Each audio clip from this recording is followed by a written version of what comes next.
Alright, what's up everyone? This is Mekkah, and this is a debate challenge, Inui versus Mekkah. I know you saw the thumbnail, I don't need to say that. What I probably do need to say is real quick what the hell this is, for those of you who are new to these kinds of videos. So a long time ago, in this case 12 years ago, there was a forum called Fire Emblem Fusion, where you could challenge each other to debates. You would both pick a character that were kind of fair going up against each other, and they would just fight it out using long didn't read arguments. And this is one of those. This is not a tournament, this is just a casual, debating for fun kind of stuff. So we're not being genuine here. We might not actually believe that our character is better. We probably do, but it doesn't have to be the case.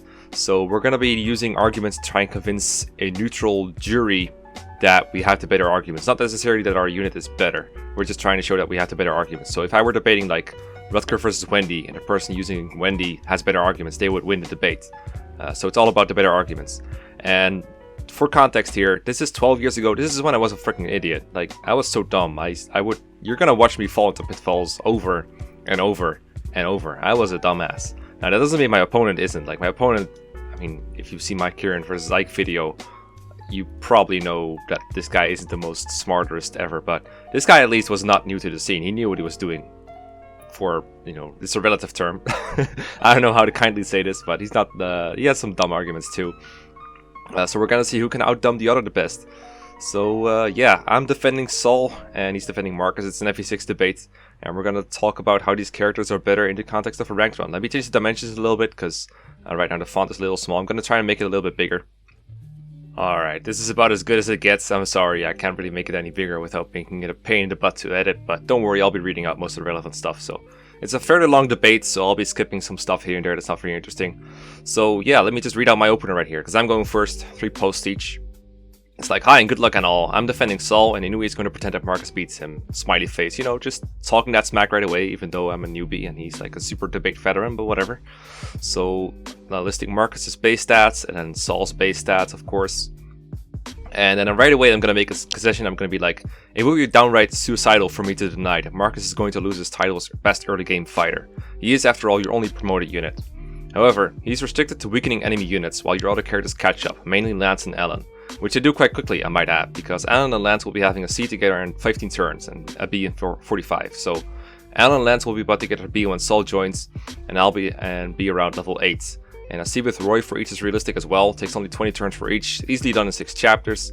Alan and Lance and Roy is one of the most important supports in the game, so we'll be focusing on that early on, and then I'm posting like Alan and Lance's stats and combat stats, and then comparing them to Marcus.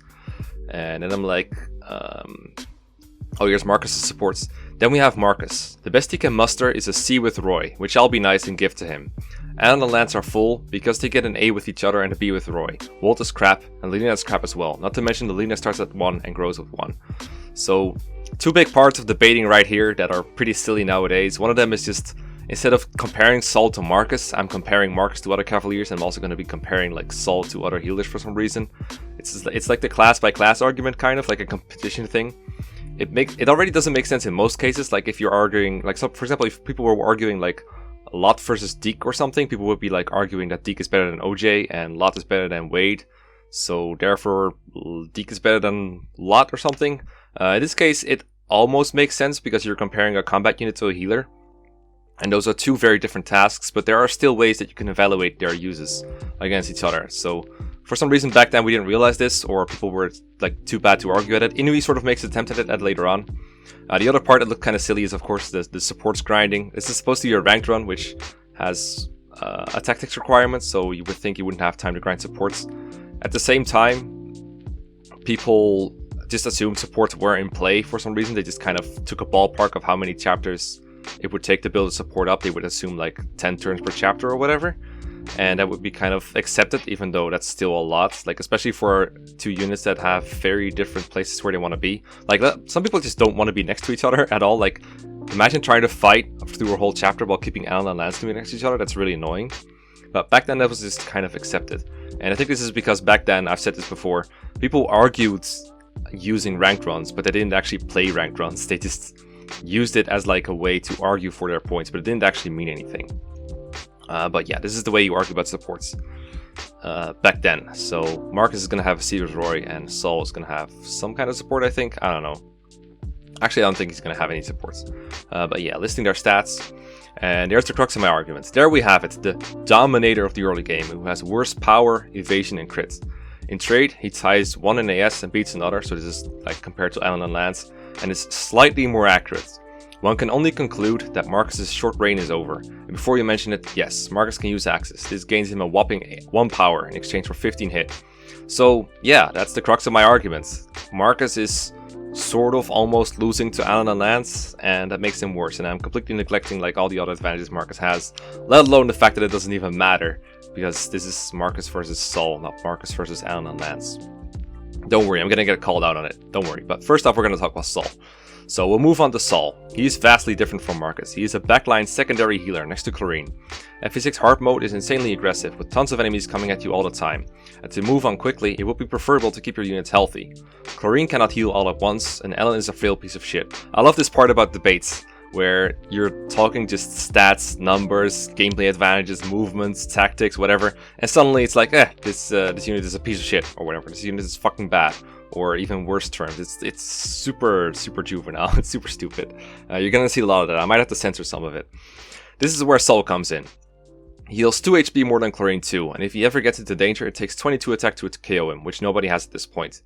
This is me talking about Saul's stats because, of course, I was too bad to actually properly argue what healing exactly does for your army. I sort of went into it, but not really. Instead, I'm focusing on like how much HP they heal, which is almost completely irrelevant, because he can use men, so if you really need to top someone off, you can. But whatever, I guess I do have this advantage, so I'm going to argue for it. I am also arguing that Saul can survive enemies, which is alright.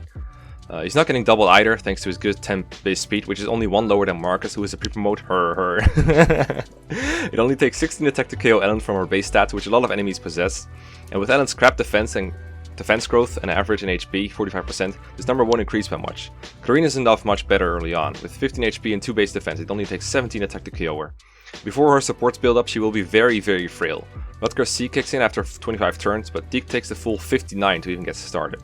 So for a long while, your most sturdy healer will be Saul. Okay, so what does this sturdy healer do for you? Like, I guess you can occasionally slip up. I think that's an argument to make later on.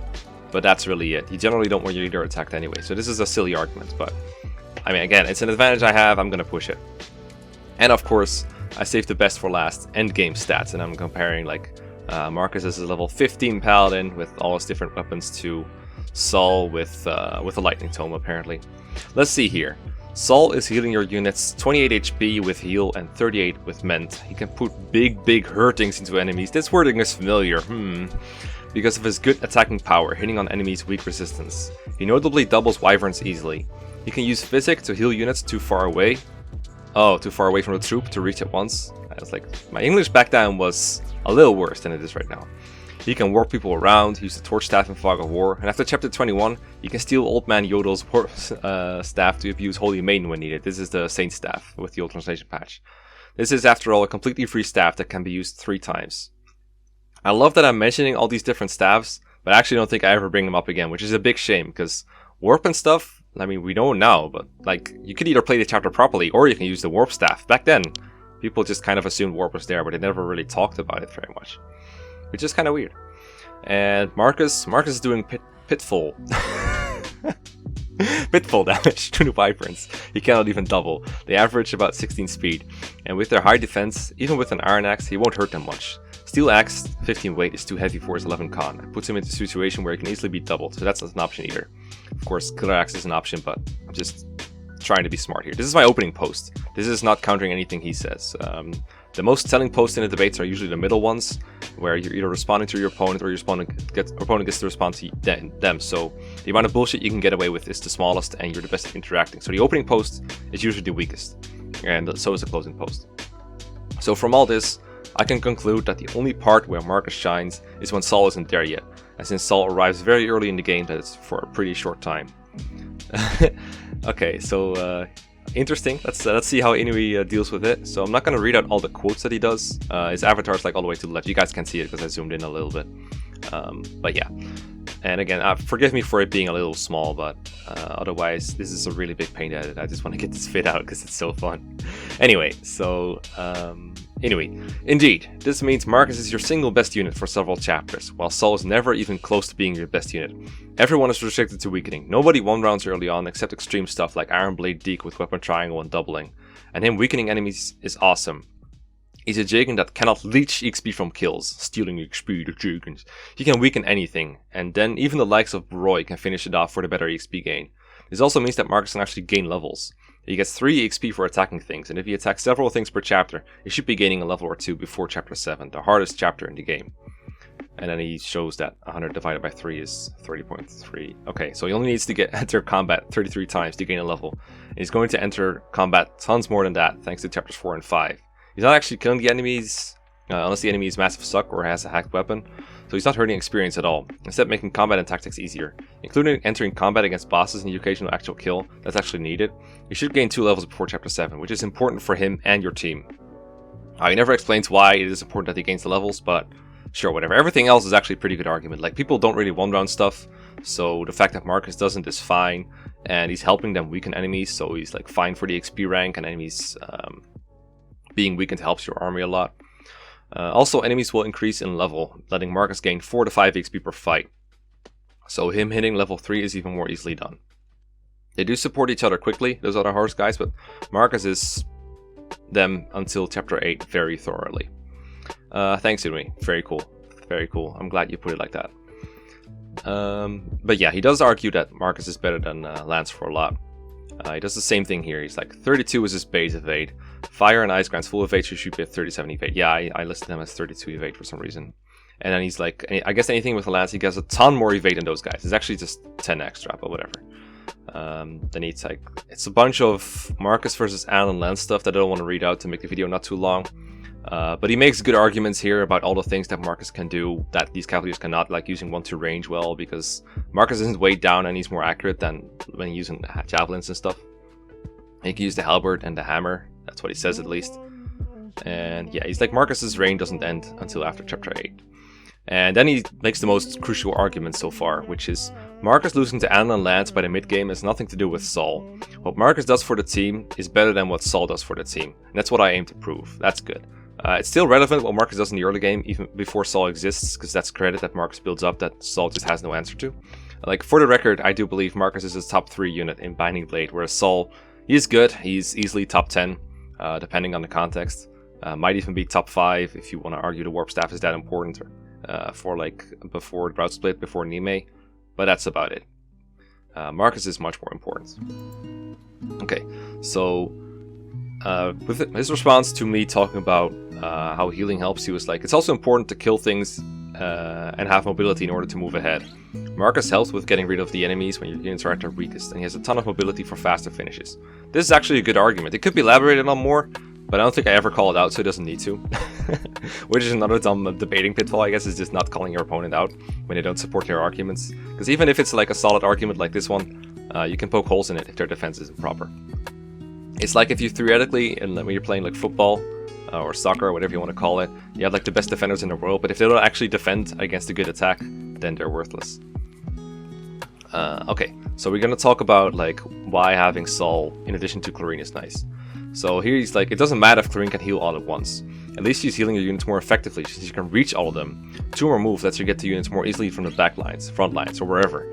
Ellen also is losing as badly as you say. She has way more evade than Saul and actually effectively dodges things. And then he actually starts debating their evade. Like, this is even less relevant than their concrete durability. Because, alright, assume your healer is getting attacked. If they get one hit KO'd, that shouldn't have happened ever. Like, even in an emergency, you should never put a healer in range if they're getting one hit KO'd. But then their evade shouldn't matter at all, because if they were not getting one hit KO'd, then it was probably okay. Like, you're surviving, it's fine. And then if they were getting KO'd, or if they were at risk of KOing, or at risk of dying, it shouldn't have happened to begin with. It should not have been a thing to begin with. They should never be relying on a dodge to survive. Like, even back then, Mank strats were not considered good strats, alright? So, yeah, I don't know why he's going with this angle, but I think I fall for it anyway. He's also like, Ellen's evade increases at a slightly faster rate, so it's safe to say that she's him in evade forever. Saul also has basically no supports, while also Ellen actually has viable partners. Clarine utterly destroys Saul in evade from the very beginning, and her win only gets more massive as they gain more levels and she gets more supports. Like, for the record, Clarine has, what is it? Oh, it's like 36 evade to Saul's 22, like the numbers are all the way here. I mean, that's a gap. That's a gap that actually matters sometimes, especially with the 2-rend system. But she's not facing 0 hit, alright? She can still die a lot more easily. Saul is never sturdy, even by magic user standards. Poor evade for the whole game, plus mediocre HP, plus poor defense, plus terrible crit evade is massive lose. Oh, that's not Prunage Incarnate at all. That's right, even basic enemies have crit on him.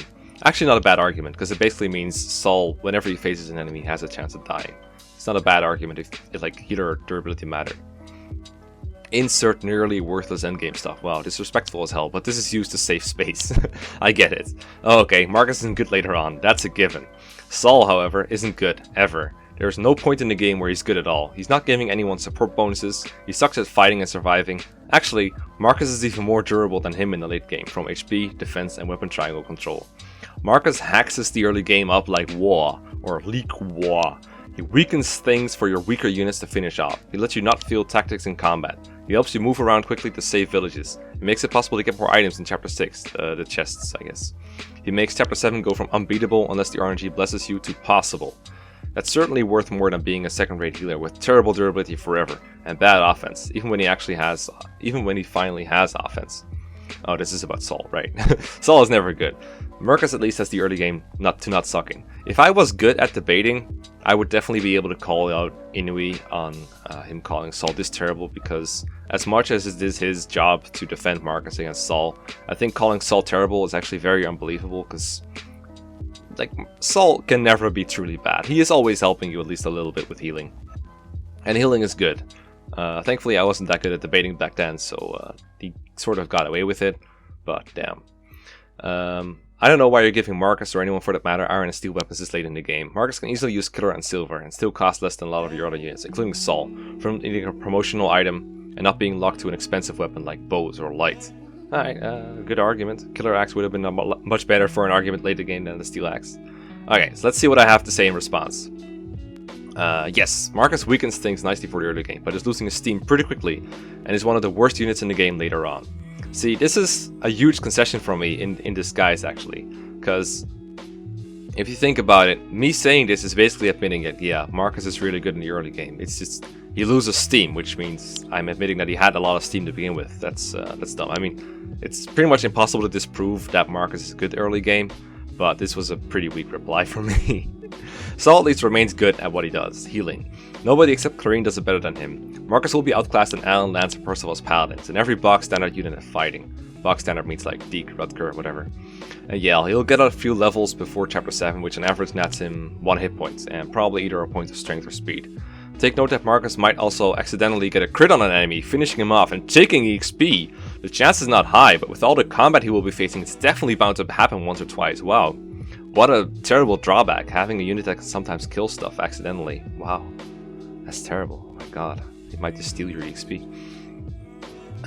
All he's really winning at is durability. Okay, this is all like Marcus versus Lance stuff. I'm gonna scroll down a little bit. Okay, here Inui is talking about the halberd and the hammer and how they're good, and I'm like, hold it, stop, you're having too much fun. Marcus cannot use the halberd, at least not at this point, since his axe level is E, whereas halberd requires a D. If you want to use the halberd, you'll have to use Lauda or Ward. The same goes for the hammer. Range he can do indeed, although Lance and Alan will still hit fine with javelins. Right.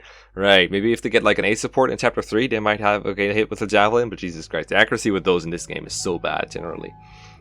It's not that they're gonna get doubled if they lose 2 AS. That doesn't matter. What am I saying?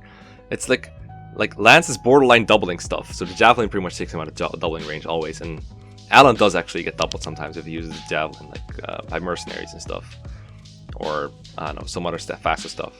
But Jesus Christ, this is so bad. Also, I like how I'm just assuming that Marcus cannot gain like X rank ever. Like, I actually don't think he should be having D axes by Chapter 4 usually, because then he has to like spam Iron Axes pretty hard.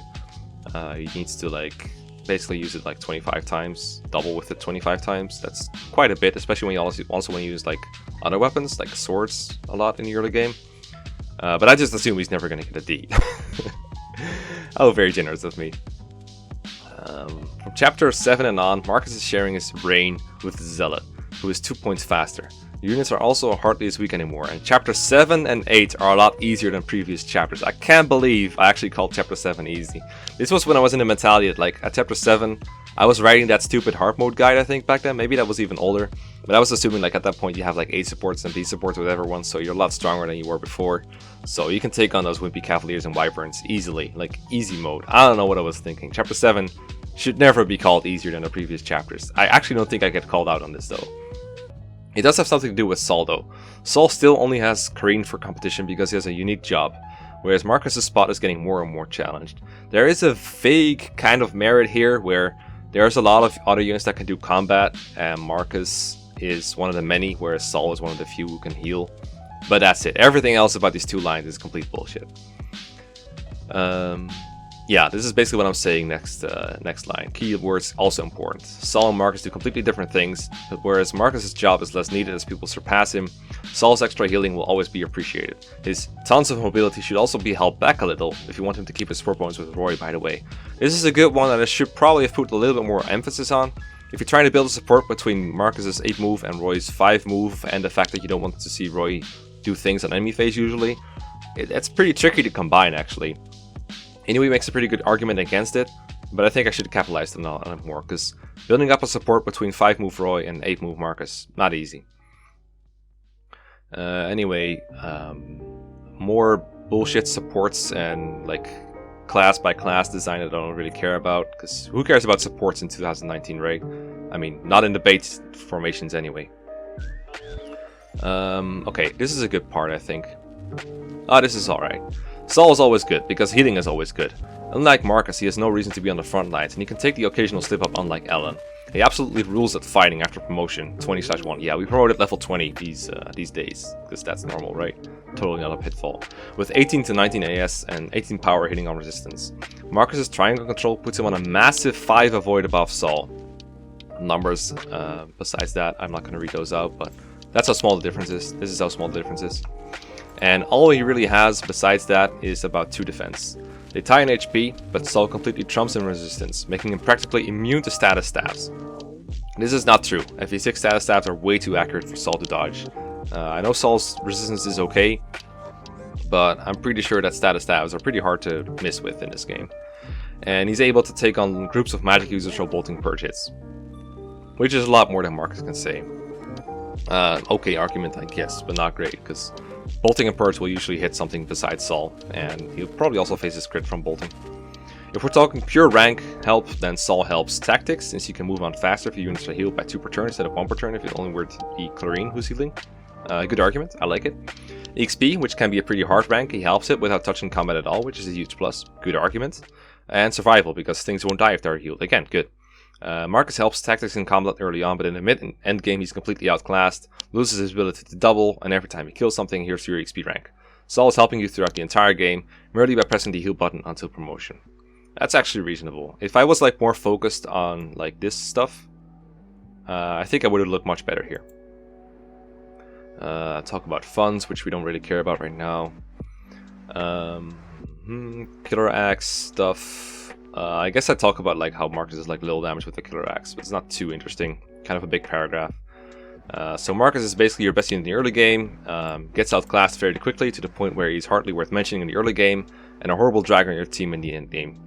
Saul's healing early on and in the mid game, and does this as well as he should as long as you don't put him on the front lines. Interesting sentence, which you don't need him to fulfill his job. In late game, Saul has some pretty good offense going for him, and you can use all kinds of stats to help your team, making Saul a superior unit overall.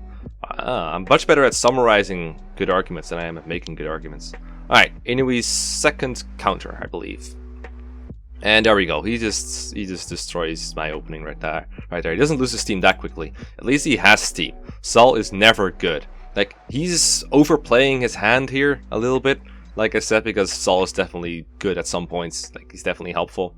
But he doesn't lose. At least he has team is a pretty good argument. Okay, and then he's like comparing Saul to Ellen again because I don't know why. Well, I know why, but it's just stupid. Ellen is stomping him in offense thanks to her attack win and huge crit win. Wow, what is her huge crit win? She's 20 crit. I don't see Saul's crit listed anywhere.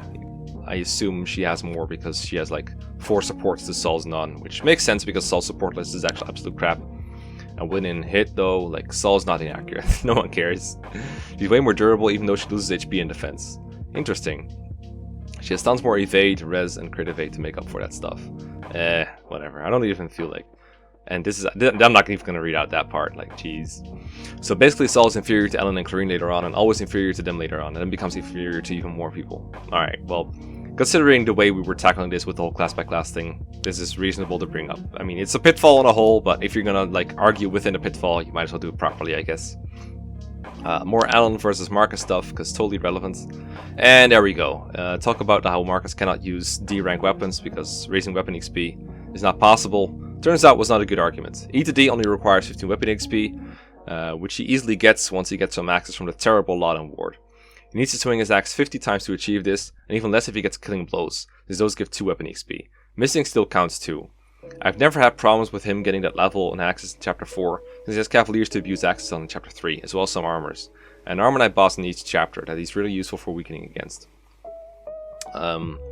So I think chapter 4, like I said, is a little bit quick. But I know Inui is a huge fan of Marcus, so he probably kills more things with Marcus than most people. Like I said, I would much prefer using swords a little more often. 50 axe swings is quite a lot between chapter... Like in chapter 1 you don't have axes, so it's really just chapter 2 and 3 where you get to do it. And I know some Cavaliers in chapter 3 start with swords equipped. You don't want to use axes against those. You want to use a silver lance sometimes too. So yeah, I don't really agree with this, but hey. At least he recognizes that weapon XP can be built. It doesn't matter if Marcus' spot is being challenged, at least he was the best at one point, and what he does for your tactics, survival, and combat early on outweighs whatever the hell Saul ever does for anything. I mean, if he supported this better, this would have been a good argument. And there we go, chapter 7 is incredibly hard. All of your other units get really torn up by those wyverns, while Marcus can use an axe and actually easily survive. He also has great mobility and can use hacks weapons to save your asses from the hordes of strong enemies. Zealot and Marcus are godsends here. And then he'll list like all of Marcus' stats with a C and Roy. And what he does to Cavaliers with the halberd, and he has an iron axe to handle the wyverns. You can counter the abundant javelin enemies with the hand axe. Actually not a great idea because of the priests, but whatever. Back then this was smart, I guess. And he can attack things at range with the hand axe and the javelin. He also actually has res, so he's not wrecked by the magic users. Chapter 8 is also a movement heavy chapter and has tons of lands to fight against and some magic users, so Marcus is better than everyone. Even Zealot. Marcus actually has a support, so he's getting bonuses and giving Roy bonuses. I don't know how Roy is like... How is Roy's getting these bonuses in a movement heavy chapter, but hey. Good argument because I'm not calling it all. That's basically the keyword here. Okay, this is about the part where the support bonus actually, what I just talked about. He has the movement to use it whenever he needs it. He can go to and from Roy easily. Marcus's job becomes less needed, but Saul's is never needed. There are 2 other better healers that handle everything. You don't need a 3rd one on the field. Okay, this is about jobs. We don't care about that, but this part, it's like, yeah, I guess he can go back and forth between where Roy is and where the action is, but then he doesn't get the support bonus from Roy when he's in the middle of the action. And if you put Roy in the middle of the action, well, that has like plenty of other issues. So I don't think this was satisfactory, but I don't think I countered it properly either. Okay, 31 turns of support building within chapter 3, chapter 4, and chapter 5. Well, great. Yeah, we're definitely that's happening. Oh, this is also great.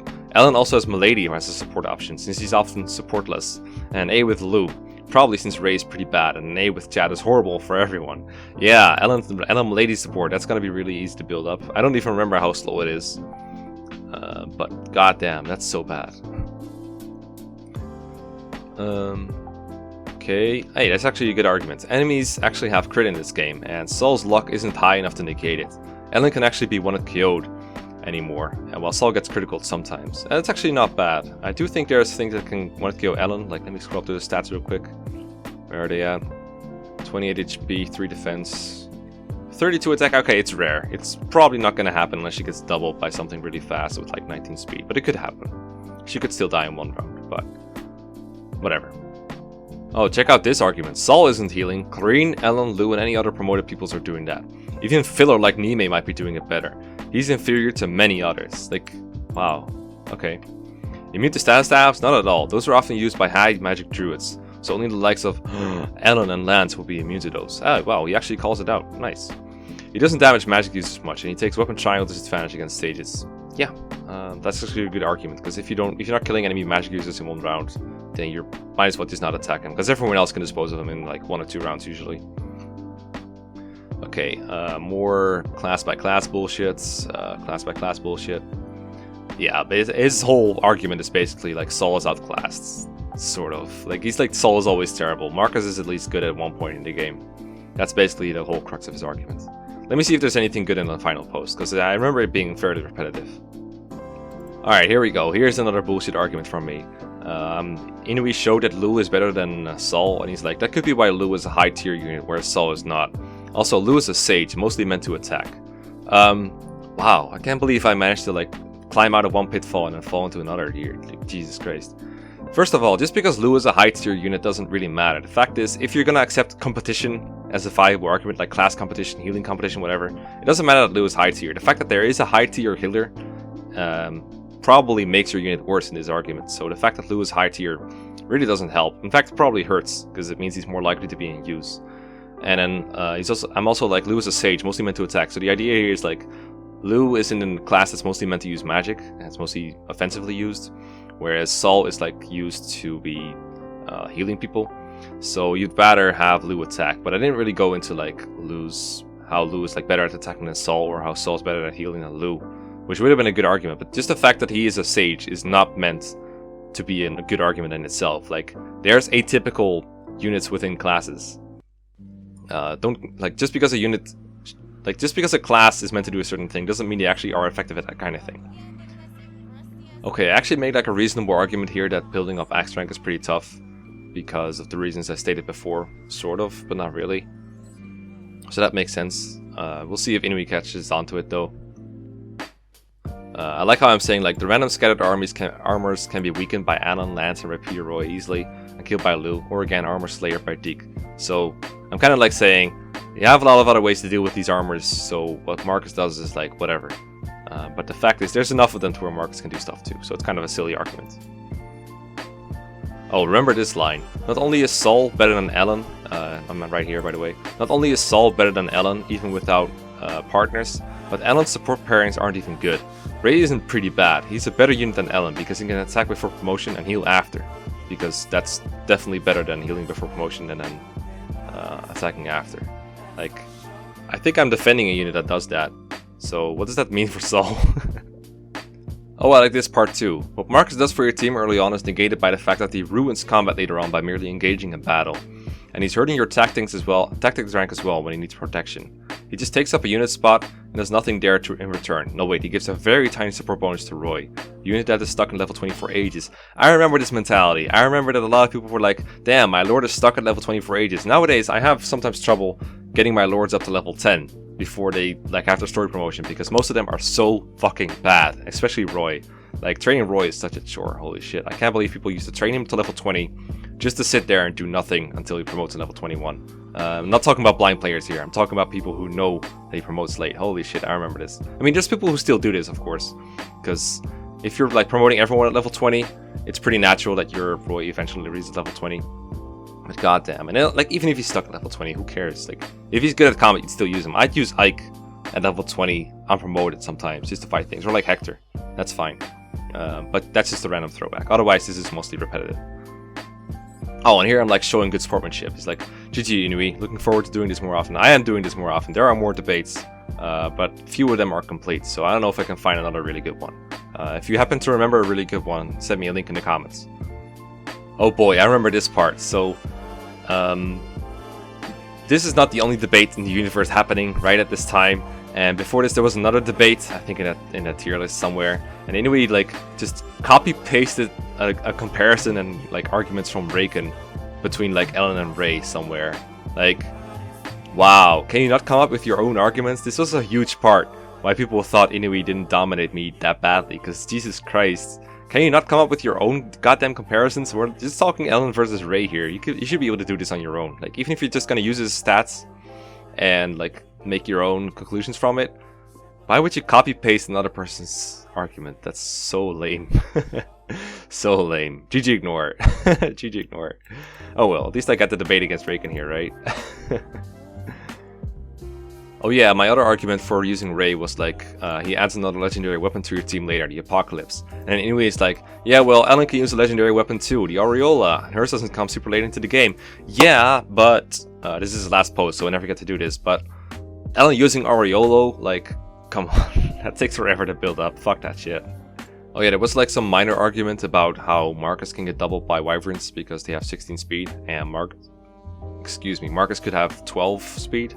So he could get doubled, and Inui was like, yeah, but they're using Steel Lances, so they lose speed. And I was like, well, there's Killer Lance ones, and there's also Actually for ones. I don't think I brought that up, though.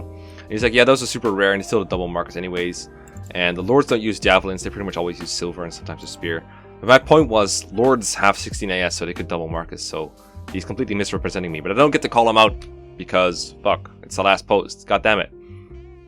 And then here's Inui's like, solution, stop fielding Marcus after the Western Isles. He already did most of his good stuff. He stopped your tactics in combat from being massacred, and he saved your asses. If he's not being fielded, he's doing absolutely nothing bad for the team, while he did amazing stuff for the team during his prime.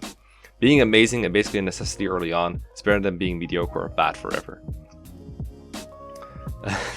So basically he's saying, yeah, stop fielding Marcus. And this is like literally the last thing he says in the debate. If this was his like deployment plan for Marcus all along, he should have said so. Because I got the will on Marcus being bad late game for like all of the debate, all of it.